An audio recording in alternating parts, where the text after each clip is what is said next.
Gary, Indiana's efforts to create a fair environment for all Hoosiers ring relevant half a century after the passage of the Civil Rights Act of 1964. Reverend Jesse Jackson Sr. recently marked the act's anniversary in the region and says Gary was invaluable to curbing inequality.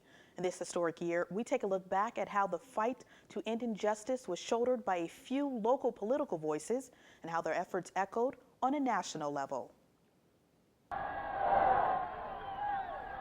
It's a gathering where the minority, for one historic moment, became a majority. 8,000 black people all together, plus the media, in the gym at Westside High School. And they were talking about empowering each other, but the very essence of it for me was already empowering, just to see all of these people. Veteran journalist Renee Ferguson was just out of college in 1972. The National Black Political Convention she covered at Westside High School in Gary, Indiana, was a rarity.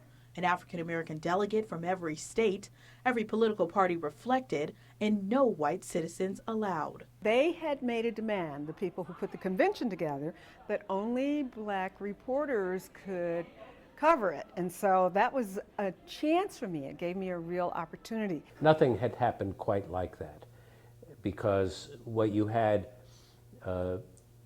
in the late 60s was a growing militance on the part of many black people. James Lane, an historian and co-director of the Calumet Regional Archive, says Gary was fertile territory for the radical gathering because of the work that happened a decade before. Richard Hatcher ran successfully for city council in 1963. So in 1964, the same year that the Civil Rights Act was passed, he took his seat as a city councilman.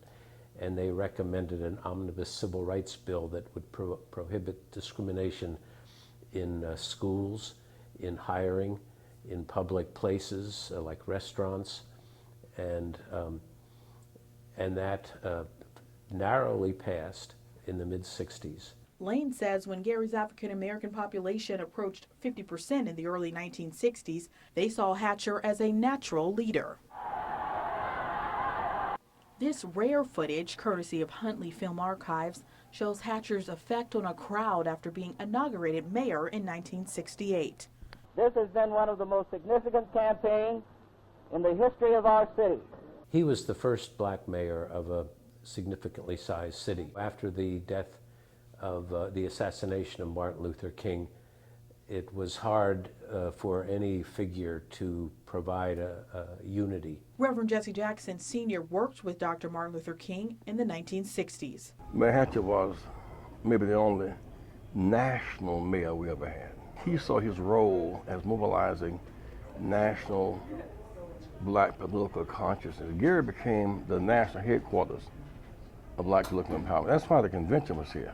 Because of Mayor Hatcher, he's the one man that had the moral authority and the credentials as a mayor to make it happen. Jackson says the 1972 convention was a turning point for equality following 60s civil rights legislation. A major cornerstone of the convention was the Black Agenda, a manifesto of urgent issues black leaders wanted to address. That basically said this is where black people want to be for the next 5 years, next 10 years. Hatcher helped craft the list as part of the steering committee. The ambitious agenda addressed topics like increasing the minimum wage, eliminating capital punishment, and establishing national health care. We may in many ways be in worse shape today than we were in '72. Hatcher says several of the concerns continue to resurface for black America.